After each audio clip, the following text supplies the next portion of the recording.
Hello and welcome to another session of Dr. Barbara Miller's NCLEX review. Today we're going to be talking about hematological disorders, okay, such as anemia. So what is anemia? It's a deficiency of the red blood cells. As you all know, the red blood cells is the oxygen carrier, okay? So a patient will have a decrease in functional red blood cells such as hemoglobin and hematocrit or both. Anemia is a clinical condition that results in decreased oxygen delivery to the cells. So what are the contributing factors for someone to have anemia? Acute or chronic blood loss, like a gastrointestinal bleeding, possibly from an ulcer, greater than normal destruction of the red blood cells, like a spleen disease, abnormal bone marrow function, patient may be on chemotherapeutic agent, inadequate maturation of the red blood cells, say patient have cancer, or decreased erythropoietin, renal failure, nutritional deficiency, iron B12, iron, also B12, folic acid, and intrinsic factors. Those are the contributing factors for anemia. So what are the clinical manifestations of anemia? Patient becomes fatigued, they experience weaknesses, they are dizzy, okay, experiencing headaches, they are pallor, first seen in the conjunctiva sac, light skin clients is more pronounced, their mucosal membrane, okay, you will see that in the dark skinned person. You will just want to look in the mucosal membrane, as well as their nail beds, the palmars, creases, and around the mouth. Okay, they also will have tachycardia. Tachycardia, the heart rate is more than 100 beats per minute. They also will have a murmur and gallops and orthostatic hypotension. They have decreased activity tolerance. They're not able to work long hours. Okay, they become short of breath. They're experiencing dyspnea, decreased oxygen saturation levels. Okay, so these patients will need lots of collaborative care, okay, from different doctors, hematologists rather, from nursing. They want to monitor their labs, their red blood cells, their hematocrit, and their hemoglobin. You want to encourage activity as tolerated by the client with frequent rest periods is paramount.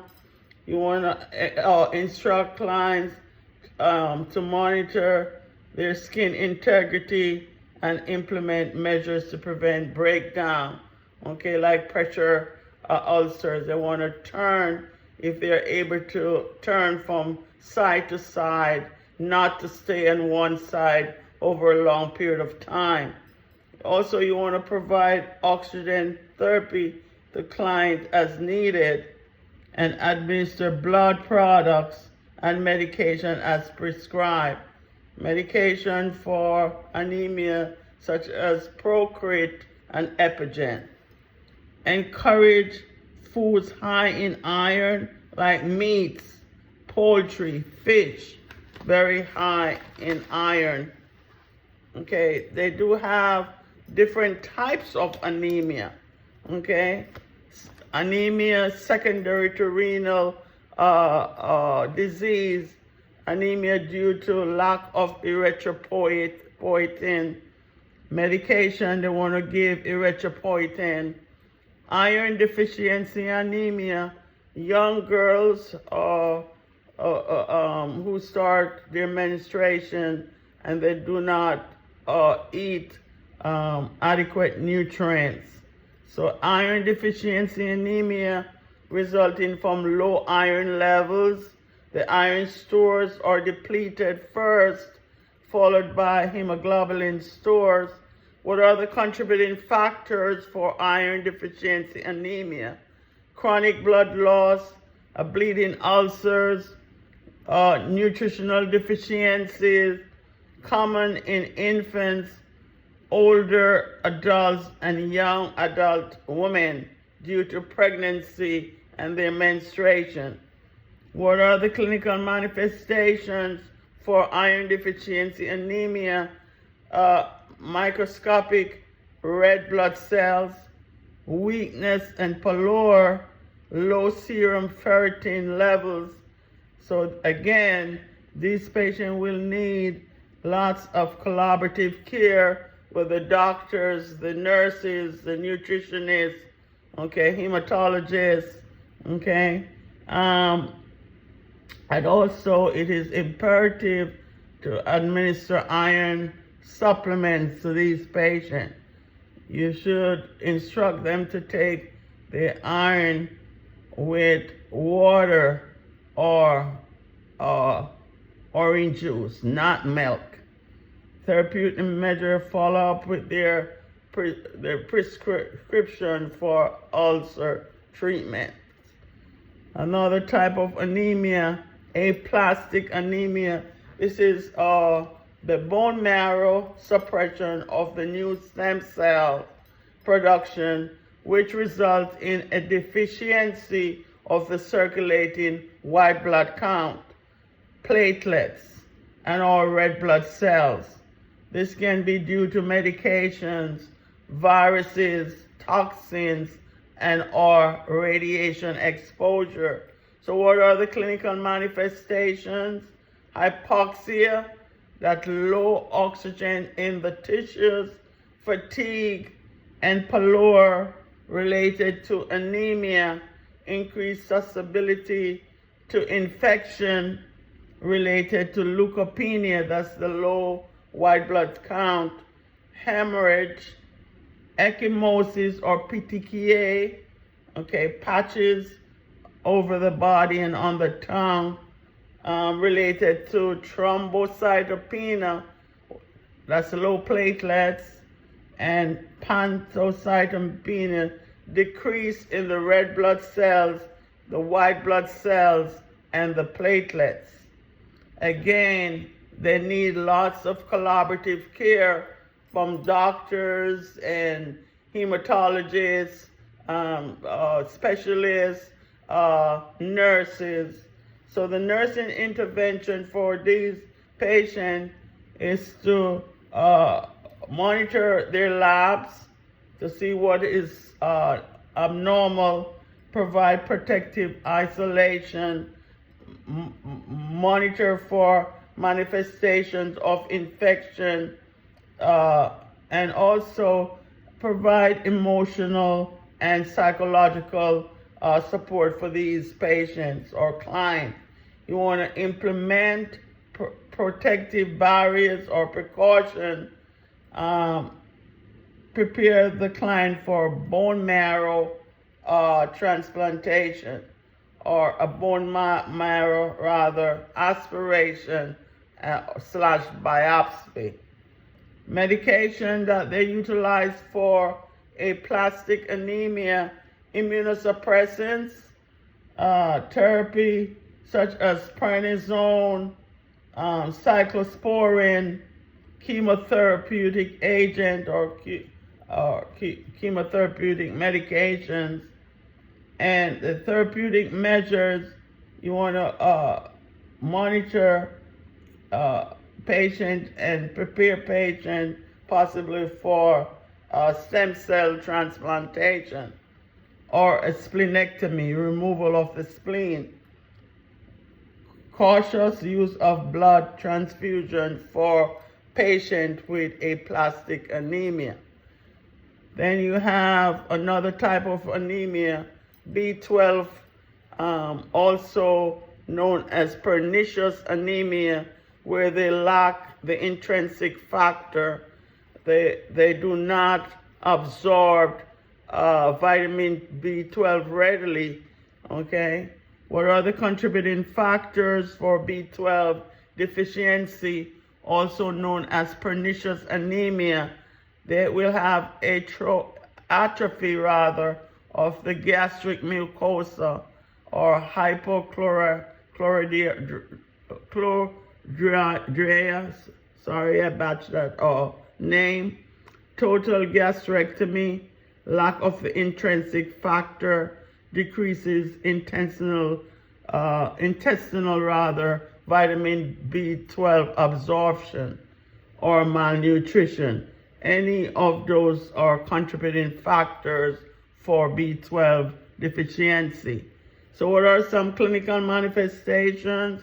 Numbness and tingling of the extremities, paresthesia, hypoxia or hypoxemia, meaning lack of adequate oxygenation to the blood, pallor, jaundice, glossitis, poor balance.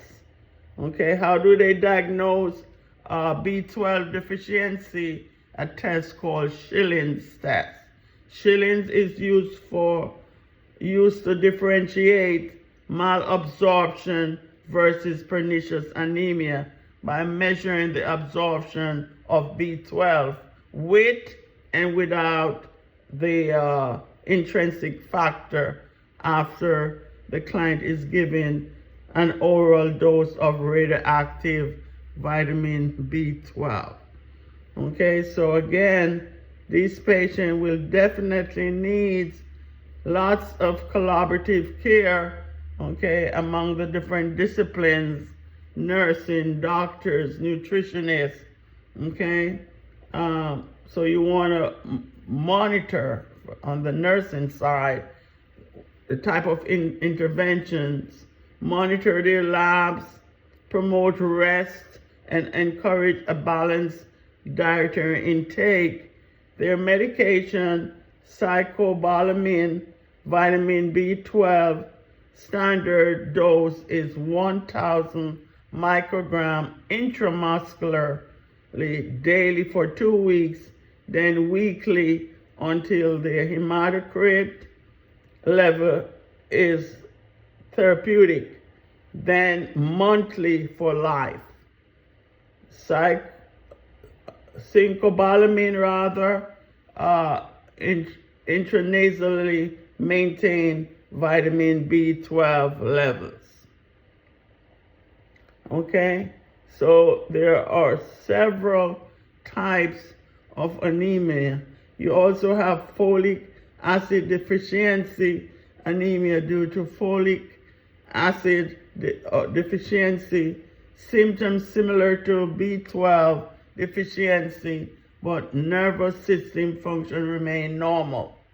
What are the contributing factors? Poor nutrition, malabsorption, secondary to Crohn's disease, drugs, chronic alcohol abuse, anticonvulsant drugs, and oral contraceptives. Again, they will need lots of collaborative care, okay, with doctors and nurses and hematologists, specialists. They want to identify high-risk clients for alcoholics, elderly, and debilitated clients. Folic acid also used to prevent neural tube defect. Thanks for watching this short video on types of anemia. You also have hemolytic and aplastic anemia, sickle cell anemia, and thalassemia. So all those are types of anemia that could impact negatively on the overall status of the client. Thanks for watching. this short video, please like, share, and subscribe to the channel to help it grow. Thank you so much. Bye-bye.